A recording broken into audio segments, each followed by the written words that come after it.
Habis mabuk agama, terbitlah yang namanya mabuk spiritual. Ini adalah istilah yang digunakan untuk mengungkapkan orang-orang yang terlalu larut dalam spiritualitas, sehingga kadang-kadang justru kehilangan jati diri mereka sebagai manusia yang punya sisi-sisi humanis. Apakah ada di antara kalian yang memenuhi ciri-ciri ini? Atau jangan-jangan dulu kalian sendiri yang pernah mengalami mabuk spiritual juga? Sebenarnya, kondisi mabuk spiritual memang sering ditemui pada orang-orang yang baru mendalami spiritualitas. Dan ini biasanya juga berbarengan dengan munculnya Dunning-Kruger effect ketika manusia baru saja mendalami suatu ilmu pengetahuan baru. Biasanya, seiring dengan semakin dalamnya pemahaman spiritual manusia, kondisi mabuk spiritual ini juga akan mereda dengan sendirinya. Tapi ada juga loh beberapa orang yang malah tidak mereda tapi semakin parah. Nah, supaya tidak salah jalan, kenali dulu ciri-ciri orang yang mengalami mabuk spiritual berikut ini. Tapi sebelum kita lanjut videonya, simak dulu informasi penting berikut ini. Ada yang mengeluh setelah kebangkitan spiritual terjadi, maka manusia akan mengalami kebangkitan lagi, dan ini diawali dengan proses kejatuhan diri lagi dan lagi. Sebenarnya bisa saja ini adalah sindrom Kundalini. Ini adalah kondisi ketika energi Kundalini terhambat oleh energi negatif dalam diri yang akhirnya menekan ke segala arah atau bahkan malah turun ke bawah. Ini secara kehidupan membuat hidup manusia jadi jatuh lagi, jadi depresi lagi, sampai akhirnya manusia mengalami titik nol lagi. Konon, kita akan terus mengalami kejatuhan ketika masih ada energi negatif dan kemelekatan di dalam diri.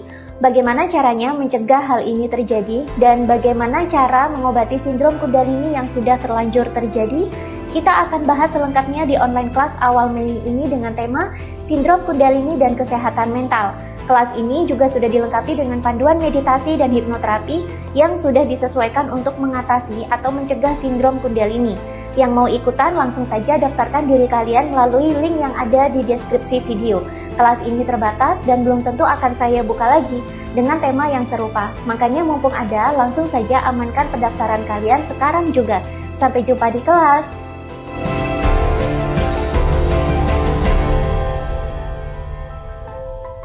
Mabuk spiritual kerap kali dialami oleh orang yang baru mengenal spiritualitas. Ini sedikit mirip dengan fenomena hijrah dalam agama, di mana ketika seseorang memutuskan untuk hijrah alias berpindah meninggalkan duniawi dan mulai memperdalam ilmu agama, mereka justru terlarut dalam gemerlapnya dunia agama dan malah kehilangan jati diri sebagai manusia yang seharusnya punya sisi humanis. Kondisi mabuk spiritual sebenarnya bisa dialami oleh siapa saja. Bahkan orang yang sekarang nampak sangat tinggi level kesadarannya pun bisa saja dulu pernah mengalami mabuk spiritual juga. Tapi jika fenomena ini dibiarkan menjangkiti diri terlalu lama, manusia justru bisa kehilangan esensi pentingnya hidup sebagai makhluk berpikir yang seharusnya punya sisi humanis. Terlalu lama terjebak dalam mabuk spiritualitas bisa bikin sisi humanis manusia hilang, bahkan bisa membuat manusia menjadi aneh. Beberapa juga bisa menjadi fanatik spiritual, sehingga mengeluarkan sifat-sifat toksik yang justru mengganggu kestabilan sosial. Baik fanatisme agama maupun fanatisme spiritual, dua-duanya berpotensi berbahaya. Sebab tidak sedikit juga loh timbul kasus eksploitasi, pertengkaran, pembulian, bahkan kematian yang disebabkan karena fanatisme spiritual. Sehingga penganutnya menganggap wajar jika melakukan hal-hal yang melanggar sisi humanisme atas nama spiritualitas. Apa saja sih ciri-ciri orang yang sedang mabuk spiritual? Kalau kalian pernah menemui salah satu atau beberapa, atau bahkan semua ciri-ciri ini, maka orang tersebut sedang mengalami kondisi mabuk spiritual. Inilah dia setidaknya 15 ciri-ciri mabuk spiritual. 1. Terlalu fokus ke batin atau rasa, semua dianggap sebagai petunjuk atau wahyu atau wangsit. Apa-apa selalu nunggu petunjuk dari rasa yang dikatakan sebagai intuisi, wangsit, atau wahyu. Sampai-sampai pikiran nalarnya tidak digunakan lagi. Ini berbahaya karena bagaimanapun pemikiran nalar tetap diperlukan untuk menimbang-nimbang sesuatu. Banyak orang spiritual yang membuang jauh-jauh nalar mereka karena dianggap pikiran nalar itu bisa membuat intuisi mati dan manusia tidak lagi bisa mendapatkan petunjuk dari dimensi spiritual. Ini adalah anggapan yang salah kaprah. Mematikan nalar sepenuhnya itu berbahaya, karena manusia jadi tidak punya batasan dan akhirnya percaya begitu saja apapun yang diucapkan oleh pembimbing spiritualnya, entah itu senior, mentor, coach, atau guru. Ini rawan mendatangkan manipulator berkedok spiritual berdatangan dan memanfaatkan orang-orang spiritual. Karena tanpa nalar, manusia akan mudah sekali dimanipulasi. Terlalu mengandalkan rasa juga tidak baik, karena rasa yang tidak diimbangi dengan nalar itu rawan membawa manusia menuju kepada halusinasi dan juga delusi. Itulah kenapa pelaku spiritual yang mematikan nalarnya kebanyakan menjadi aneh dan sering delusi. 2. Merasa lebih suci dibandingkan dengan orang lain yang belum spiritual. Banyak orang yang ketika baru melakukan meditasi sebentar sudah merasa dirinya lebih suci dibandingkan dengan orang lain. Banyak yang baru meditasi sebentar sudah merasa vibrasinya lebih tinggi dibandingkan dengan orang lain. Banyak yang baru baca-baca konten spiritual sedikit sudah merasa dirinya tercerahkan dan merasa lebih bebas serta lebih suci dibandingkan dengan orang-orang lain di sekitarnya. Ini bukanlah kesucian, ini adalah ego yang disiram dengan silaunya pengetahuan spiritual. Itulah kenapa guru spiritual yang baik selalu menyarankan untuk mengamati saja segala fenomena kehidupan yang ada selama perjalanan spiritual berlangsung. Sebab merasa diri sudah lebih suci, lebih spiritual, lebih tinggi vibrasinya, atau lebih berkesadaran dibandingkan orang-orang lain, bisa saja adalah fenomena yang muncul dari ego diri yang belum terproses. Ego yang belum terproses berasal dari layer-layer negativitas dalam diri sendiri yang belum terproses juga. Dan semua manusia setinggi apapun level spiritualnya tetap punya negativitas dalam diri. Sebab manusia pun memenuhi unsur yin dan yang.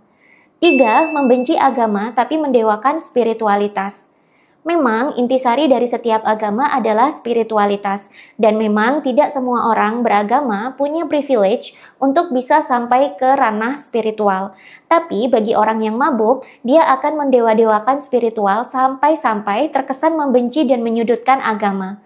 Biasanya mereka sering menyindir orang-orang yang masih beragama itu sebagai orang-orang yang masih belum bebas, belum merdeka, dan level kesadarannya rendah karena masih terkurung dalam doktrin dan dogma agama. Memang betul ada orang yang masih terkurung dalam doktrin dan dogma agama, sehingga level kesadaran mereka juga rendah.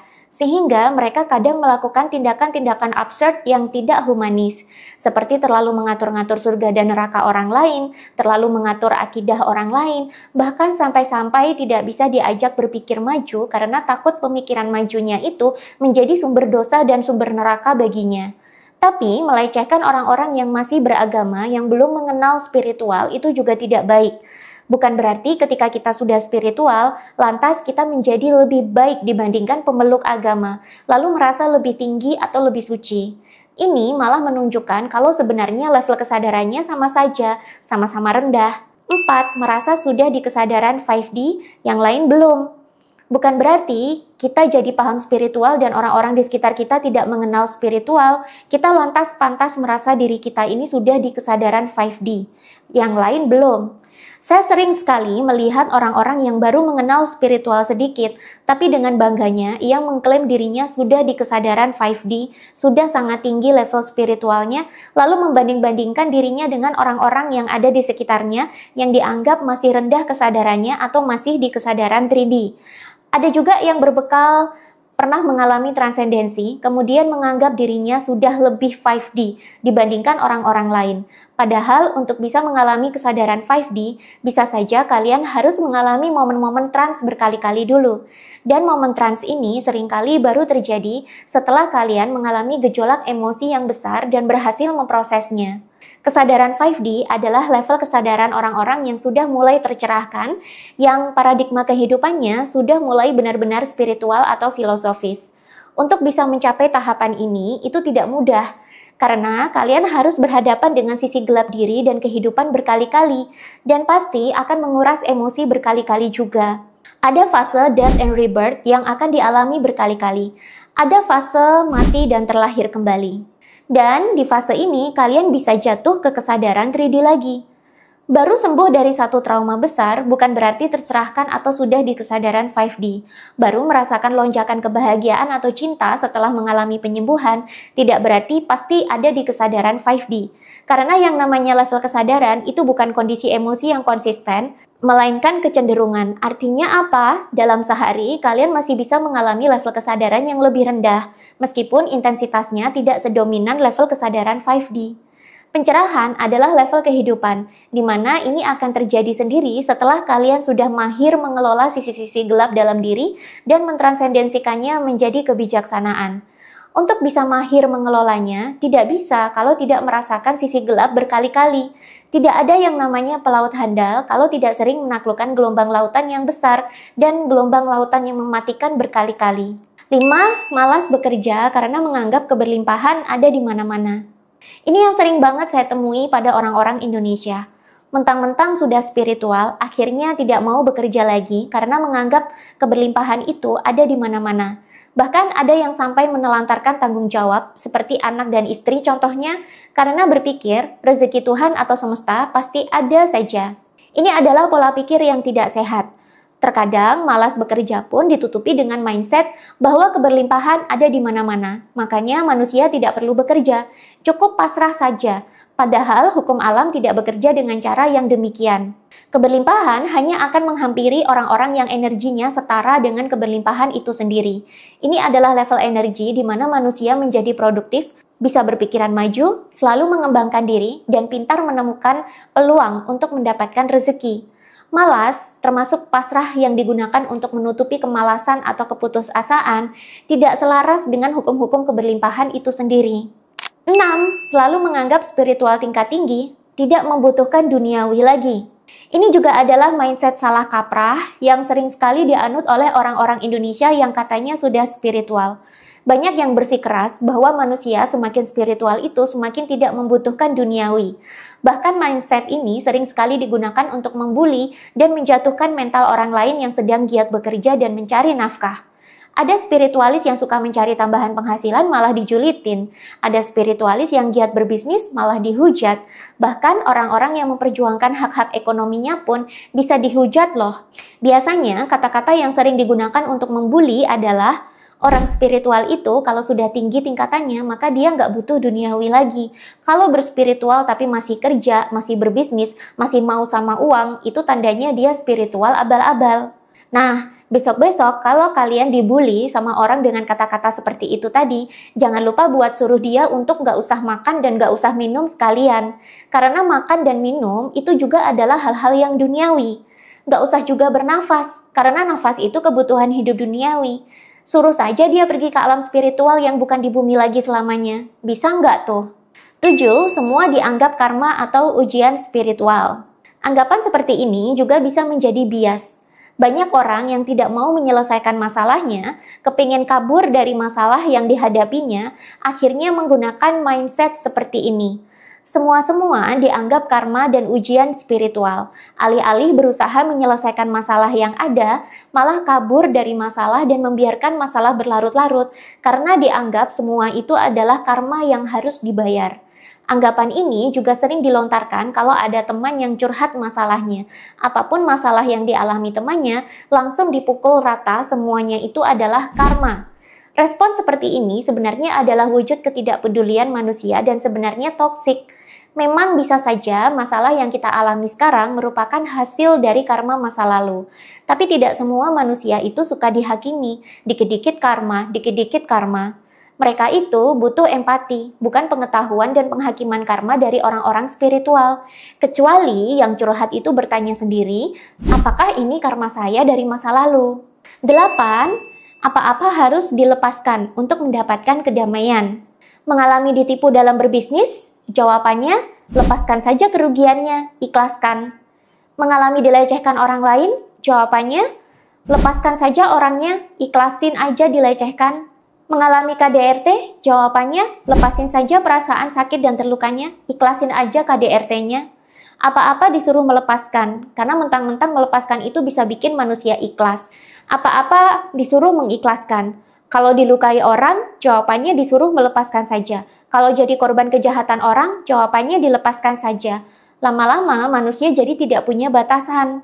Dalam momen-momen tertentu, melepaskan memang sangat baik. Tapi kalau setiap dizalimi, setiap ada masalah, setiap hak-haknya dirampas orang, jawabannya harus melepaskan, itu tidak manusiawi lagi namanya. Itu namanya tidak punya empati. Tidak semua hal dan masalah itu harus dilepaskan. Manusia berhak kok menuntut haknya. Manusia berhak membela dirinya. Manusia berhak memperjuangkan harga diri dan keadilan. Itu bukan tanda kalau spiritualitasnya rendahan. Itu tanda kalau manusia masih punya insting bertahan hidup. Itu tanda kalau manusia masih menghargai dirinya sendiri dengan tidak mengizinkan orang lain melukainya terlalu dalam. Makanya dia membela diri, makanya dia memperjuangkan keadilan, makanya dia menuntut haknya. Itu adalah tanda self-respect, dan itu bukan kemelekatan duniawi. Jika memang bisa diperjuangkan, maka perjuangkan.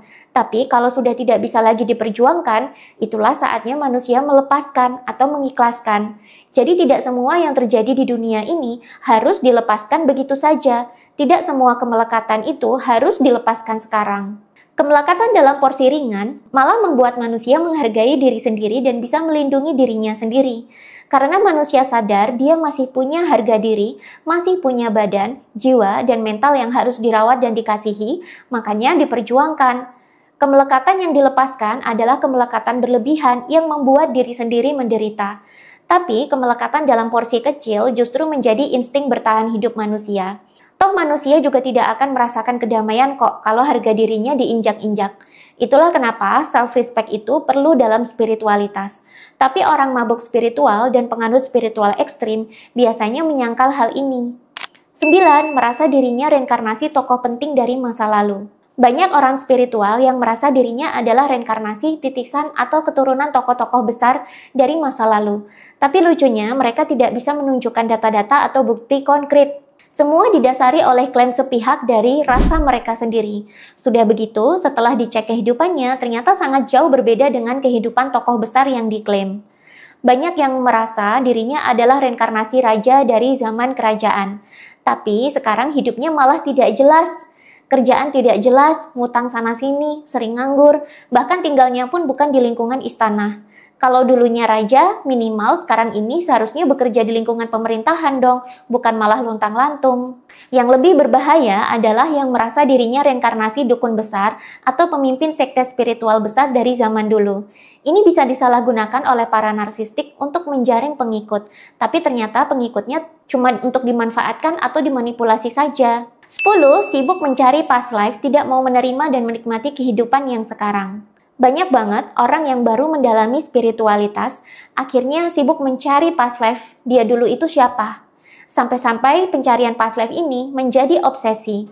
Banyak yang ingin kembali di kehidupan masa lalu karena dianggap kehidupan masa lalu sebelum terlahir kembali sekarang ini lebih berjaya, lebih mewah, atau lebih punya nama. Misalnya sekarang dia terlahir sebagai rakyat jelata. Ternyata di kehidupan masa lalu dia adalah seorang raja.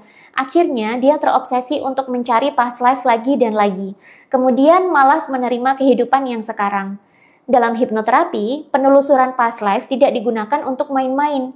Biasanya, terapi past life digunakan untuk mencari akar masalah korban yang tidak ketemu-ketemu. Itu pun dilakukan setelah menelusuri kehidupan yang sekarang.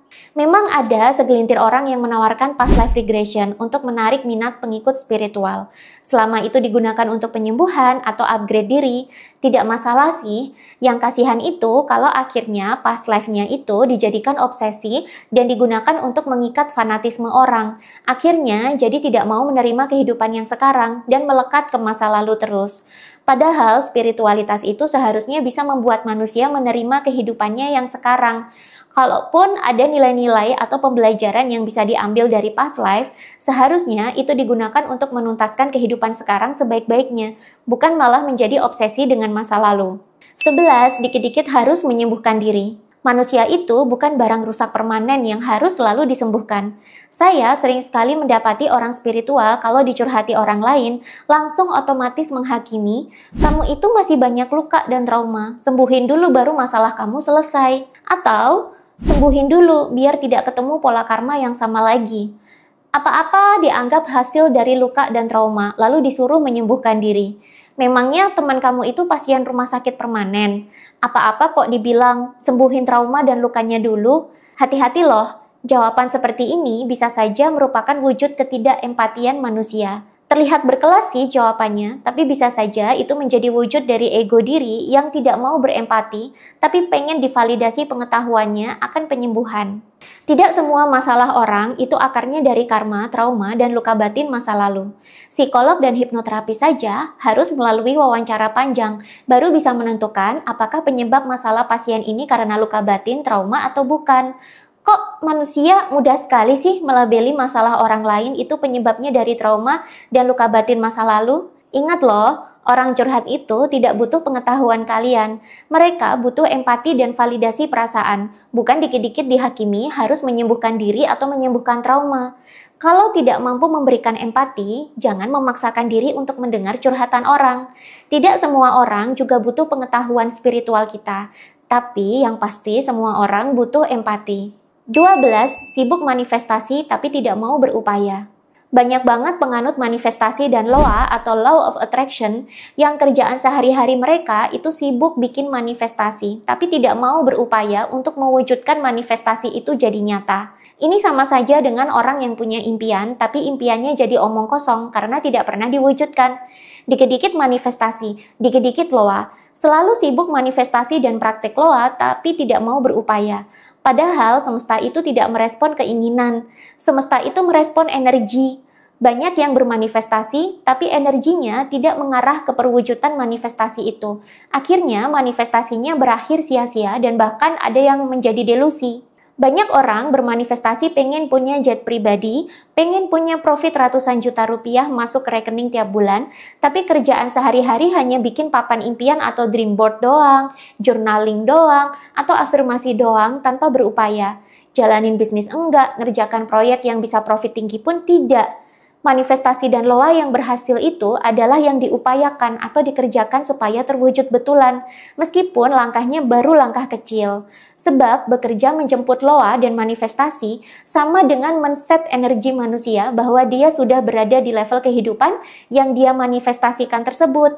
13. Sibuk mengurus atau mencari pasangan twin flame atau soulmate spiritual. Banyak banget orang yang baru mendalami spiritual, belum sudah terjebak dengan fenomena twin flame dan soulmate spiritual. Banyak yang bingung merespon hubungan mereka itu harusnya gimana.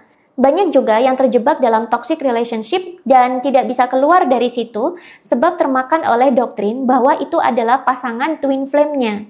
Ada juga yang sibuk mencari soulmate spiritualnya karena terpengaruh dengan ajaran-ajaran spiritual relationship dari luar yang menyatakan bahwa setiap manusia ada pasangan spiritualnya. Akhirnya, alih-alih menyelami diri sendiri, hidup malah difokuskan untuk mencari apa yang ada di luar diri, seperti pasangan contohnya. Ini juga tidak sehat untuk mental dan kejiwaan manusia. 14. Terjebak dalam Dunning-Kruger Effect.